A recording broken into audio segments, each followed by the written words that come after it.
নমস্কার দর্শক বন্ধুরা, welcome to Bong football info. তো বন্ধুরা, যেটা শোনা যাচ্ছে গ্রেগ স্টুয়ার্ট মোহনবাগানে জয়েন করতে পারে। তো গ্রেগ স্টুয়ার্ট মোহনবাগানে জয়েন করলে মোহনবাগানের অ্যাটাকিং লাইন আপ কেমন হবে এবং কোচ মলিনা কিভাবে এই টিমটার মধ্যে ব্যালেন্স করবে সেটা নিয়ে আমরা এই ভিডিওতে কথা বলবো। তাই তোমাদের কাছে রিকোয়েস্ট করছি ভিডিওটা স্কিপ না করে পুরোটা দেখার।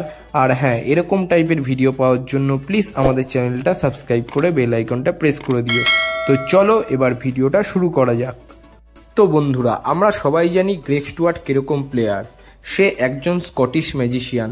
তাকে আইএসএল এর মেসি বললেও খুব একটা ভুল হবে না, কারণ মেসি যেমন সমানতালে গোল ও অ্যাসিস্ট করে যান, সেরকমই গ্রেগ স্টুয়ার্টও কিন্তু আইএসএল এ সমানতালে গোল ও অ্যাসিস্ট করতে পারেন। আর এই গ্রেগ স্টুয়ার্ট যদি মোহনবাগানে জয়েন করে তাহলে Dimitri Petratos, Jason Cummings, Jimmy Maclaren ও গ্রেগ স্টুয়ার্ট সহ মোহনবাগান কিন্তু একটা দুর্দান্ত অ্যাটাকিং লাইন আপ তৈরি করতে চলেছে আসন্ন আইএসএল মরশুমের জন্য। এবার এই চারজন হেভিওয়েট অ্যাটাকারকে একই টিমে ম্যানেজ করা কোচ মলিনার জন্য কিন্তু একটা চাপের বিষয় হবে। তবে আমার যা মনে হয়, ডিমিট্রি পেট্রাটস ও জেমি ম্যাকলারেনকে ওপরে রেখে তার নিচে যদি গ্রেগ স্টুয়ার্টকে খেলানো যায় তাহলে কিন্তু মোহনবাগানের জন্য একটা ভালো বিষয় হতে চলেছে। আর জেসন কামিন্সকে আমরা দেখেছি সে বেঞ্চ থেকে এসে ভালো পারফরমেন্স করে।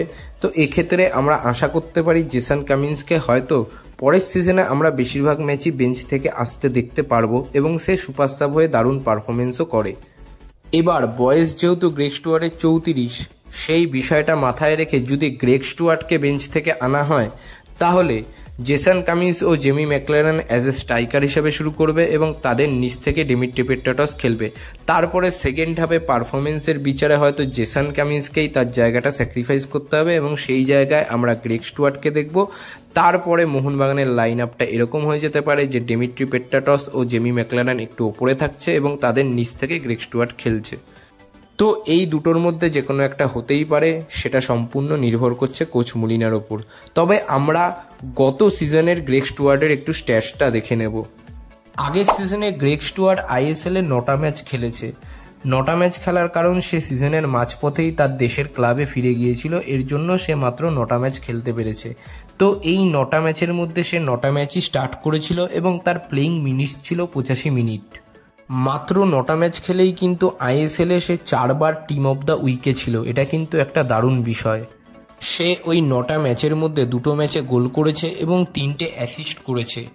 এছাড়াও তার টাচেস পার গেম ছিল 53.6, বিগ চান্স ক্রিয়েটেড ছিল 5, কি পাস পার গেম ছিল 2.2, অ্যাকুরেট পাস পার গেম ছিল 80%, অ্যাকুরেট পাস ওন হাফ ছিল 91%, অ্যাকুরেট পাস অপোজিশন হাফ ছিল 71%, আর লং বল অ্যাকুরেসি ছিল 69%। এছাড়াও তার ক্রসিংয়ে কিন্তু 42% অ্যাকুরেসি ছিল। সুতরাং সে কিন্তু একজন দারুণ পাসার, খেলা তৈরি করতে পারে, সেটা কিন্তু আমরা এই স্ট্যাটস দেখে বুঝতে পারছি। তার ডিফেন্ডিং স্কিলগুলোও কিন্তু খুব মজাদার ও আকর্ষণীয়। যেমন সে ট্যাকেল পার গেম করেছে 1.1 এবং বল রিকভারি পার গেম করেছে 3.4, যেটা কিন্তু একটা ডিফেন্সিভ মিডফিল্ডারের মতোই। এবার যদি আমরা তার ওভারঅল আইএসএল এর স্ট্যাটস দেখি তাহলে সে আইএসএল এ 50টা ম্যাচ খেলেছে, যেখানে সে 21টা গোল ও 21টা অ্যাসিস্ট করেছে। আমি আগেও বলেছিলাম এই প্লেয়ারটা সমানতালে গোল করতে পারে এবং সমানতালে অ্যাসিস্ট করতে পারে, সেটা তার স্ট্যাটস দেখলেই বোঝা যাচ্ছে। এছাড়াও ওভারঅল আইএসএল এ তার পাসিং অ্যাকিউরেসি হচ্ছে 80%। সে 1487টা সাকসেসফুল পাস খেলেছে এবং 139টা চান্স ক্রিয়েট করেছে, যার মধ্যে 118টা কি পাস রয়েছে। এছাড়াও সে 58টা সাকসেসফুল ড্রিবল কমপ্লিট করেছে এবং তার ওভারঅল টাচেস ছিল 892টা। এছাড়াও মাত্র 50টা ম্যাচে সে 236টা ডুয়েলস ওন করেছে।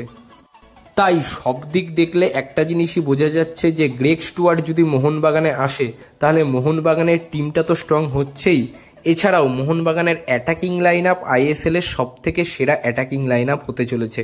এবার এতগুলো হেভিওয়েট অ্যাটাকারকে কিভাবে ম্যানেজ করবে মলিনা, সেটা তার ব্যক্তিগত ব্যাপার।